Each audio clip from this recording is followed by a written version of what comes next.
આપણે નશાકારક પદાર્થો અને આલ્કોહોલની આગળ ચર્ચા કરી રહ્યા છીએ, જેમાં આપણે ઓપિયોઇડ્સ અને કેનાબિનોઇડ્સની ચર્ચા કરી. હવે આજે આપણે ચર્ચા કરવાના છે આલ્કલોઇડ. આલ્કલોઇડ વિશે શીખશું. આલ્કલોઇડમાં કોકા આલ્કલોઇડ એટલે કે કોકેન, એને શું કહેવામાં આવે છે? કોકેન.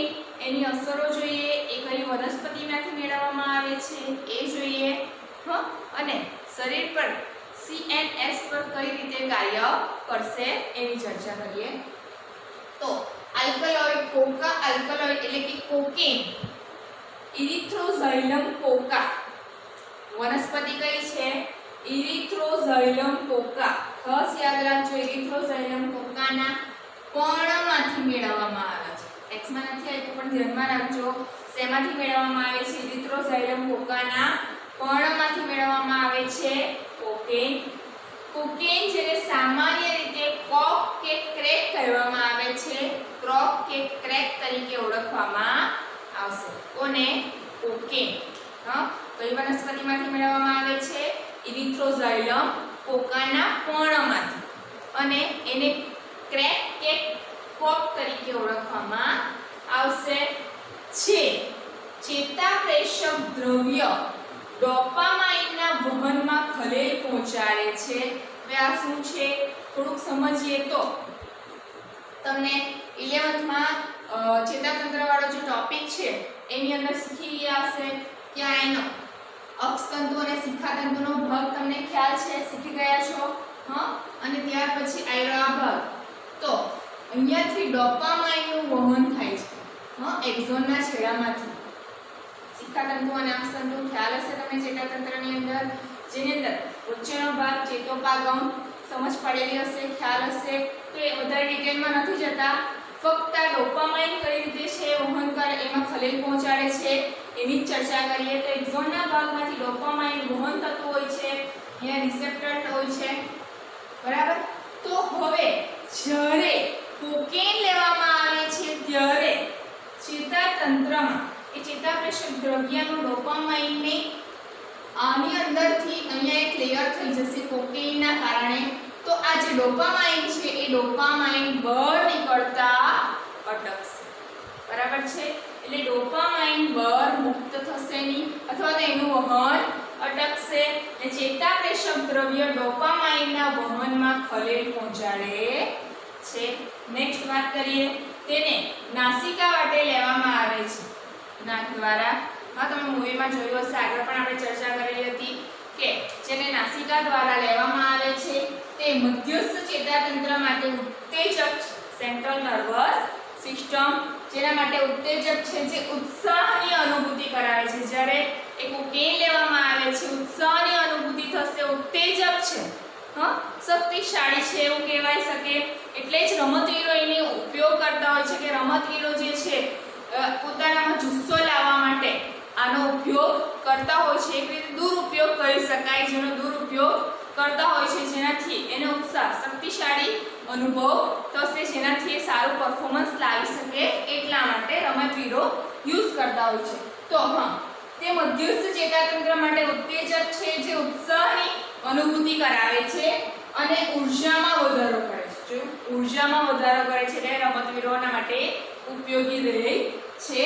તેની વધુ માત્રા ભ્રામકતા પ્રેરે છે. ભ્રામકતા, હેલ્યુસિનેશન. હેલ્યુસિનેશન, ભ્રામકતા. ભ્રામકતા એટલે શું?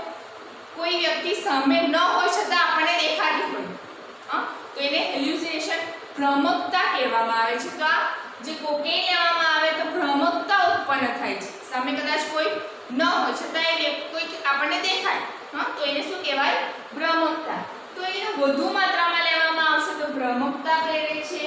ભ્રામકતા પ્રેરનાર બીજી પણ વનસ્પતિઓ આપેલી છે, એટ્રોપા બેલાડોના અને ધતુરો. ધ્યાનમાં રાખજો, MCQ ની અંદર પૂછાય છે બંને જે છે એટ્રોપા બેલાડોના અને ધતુરો, કે ભ્રામક પ્રેરતી વનસ્પતિ આપેલ પૈકી કઈ? તો ત્રણ થાય ને, ઇરિથ્રોઝાઇલમ કોકા, એટ્રોપા બેલાડોના અને ધતુરો. તો સવાલ કોઈ વખત એવી રીતે પૂછાય છે કે આપેલ પૈકી કઈ ભ્રામકતા ઉત્પન્ન કરતી નથી એવી વનસ્પતિ ઓપ્શનમાંથી શોધવાની છે. તો આ ત્રણ તો હશે જ. કોઈ એક બીજી વનસ્પતિ હશે જે ભ્રામકતા ઉત્પન્ન કરતી નથી. તો ખાસ ધ્યાનમાં રાખવાના એમસીક્યુ. ભ્રામકતા ઉત્પન્ન કોણ કરશે? ઇરિથ્રોઝાઇલમ કોકા, ત્યાર પછી એટ્રોપા બેલાડોના અને ધતુરો. ભ્રામકતા હેલ્યુસિનેશન ખ્યાલ હશે તમને લોકોને. ઓકે, રમતવીરો પણ દુરુપયોગ કરતા થયા છે. આપણે વાત કરી ચૂક્યા કે રમતવીરો જે છે ઉત્સાહ માટે, ઉર્જા માટે એનો ઉપયોગ કરતા હોય છે. તો આ વાત થઈ આલ્કલોઇડ કોકા, આલ્કલોઇડ કોકેન. ઓકે, ત્યાર પછી થોડી ચર્ચા કરીએ.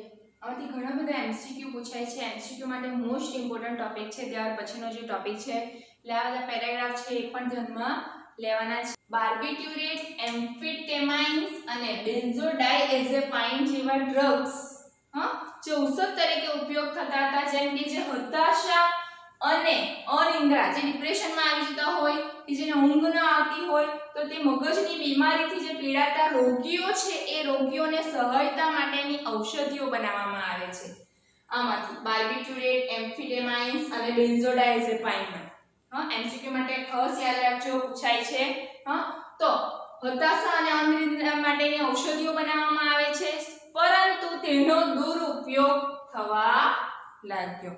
જેનો નશાકારક રીતે વધારે દુરુપયોગ થવા લાગ્યો. અને રીઝન હતું શેના માટે બનાવેલી હતી? હતાશા માટે કે અનિદ્રાથી પીડાતી જે વ્યક્તિ છે, જે રોગિષ્ઠ છે, વ્યક્તિઓ માટે વપરાવી જોઈએ.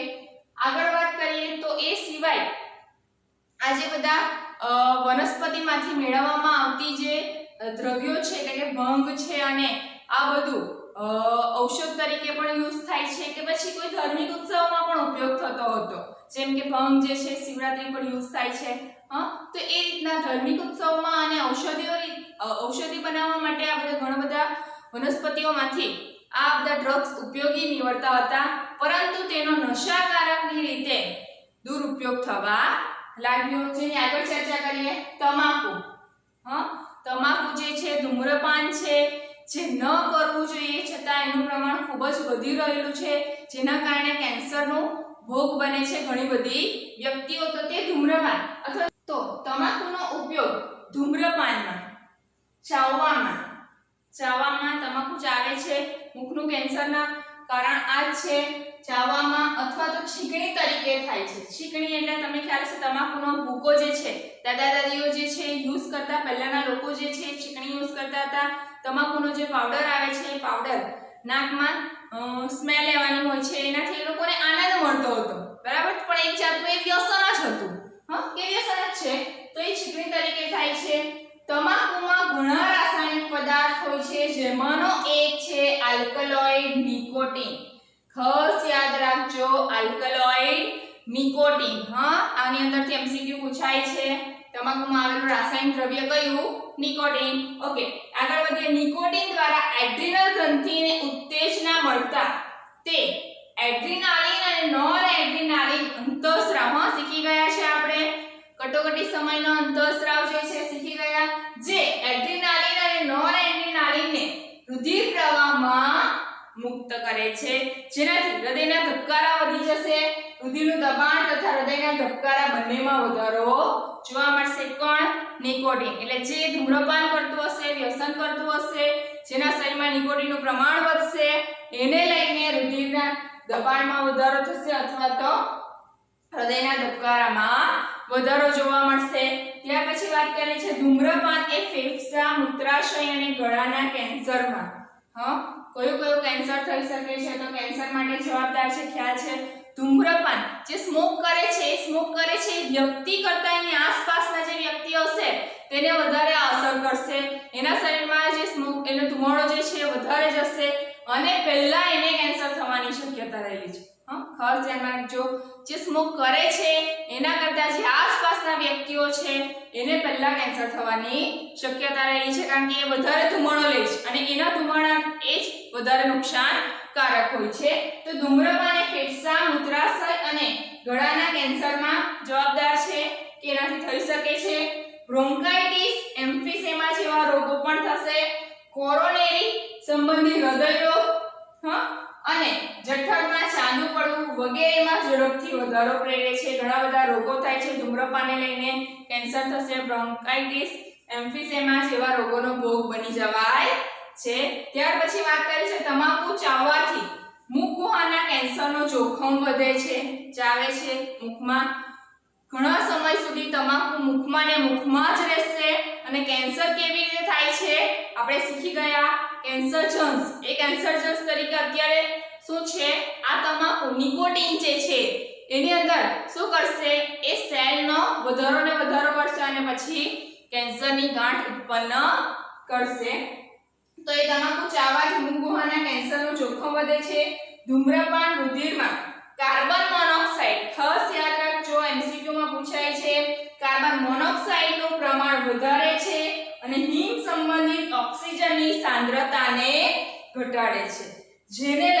જેને પરિણામે ઓક્સિજનની ઉણપ સર્જાય છે. શરીરમાં ઓક્સિજનની ઉણપ સર્જાશે કારણ કે કાર્બન મોનોક્સાઇડ શું થશે, રુધિરમાં એનું પ્રમાણ વધશે, તમાકુને લઈને સ્મોકર્સ છે એટલા માટે. તો એને લઈને ઓક્સિજનની ઉણપ શરીરમાં વર્તાશે. એટલે ઘણા બધા શરીરને નુકસાનકારક જે છે આ નિકોટીનનું પ્રમાણ જે તમાકુમાંથી મેળવવામાં આવે છે, જે શરીરને નુકસાન થાય છે એટલે એના પર બેન્ડ થવો જ જોઈએ પણ એ નથી. છતાં પણ એના પેકેટ ઉપર લખેલું હોય છે કે ધૂમ્રપાન કરવું જોઈએ નહીં અને એને સંબંધિત ઘણી માહિતી પણ જરાક અમથું લખેલું હોય છે એટલે પબ્લિક જોતી નથી. એક્ચ્યુઅલી એને મોટા અક્ષરોમાં બતાવવું જોઈએ. ચલો એ તો સાઈડ પર મૂકીએ, પણ છતાં ચેતવણી આપેલી હોય છે છતાં એનું પ્રમાણ ખૂબ જ વધી રહ્યું છે.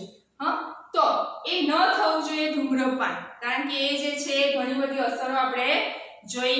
આ બધા અમુક દ્રવ્યો જે છે એ ઔષધો માટે શોધાયા હતા, ઔષધિઓ બનાવવા માટે, છતાં એની નશાકારક દવાઓ તરીકે અથવા તો નશાકારક પદાર્થો જે દુરુપયોગ કરવા લાગ્યા. જે યુવાન વ્યક્તિ છે એ લોકોનામાં આ પ્રમાણ જે છે વધારે ને વધારે ઝડપથી વધી રહ્યું છે. એના કારણે ઘણા બધા રોગોનો એ ભોગ બની રહ્યા છે. તો આ વાત હતી. MCQ ની અંદર ખાસ પૂછાય જેવા પોઈન્ટ ચર્ચા કરી ધ્યાનમાં રાખવાના. ઓકે, નેક્સ્ટ ટોપિક આપણે નેક્સ્ટ ડે જોશું.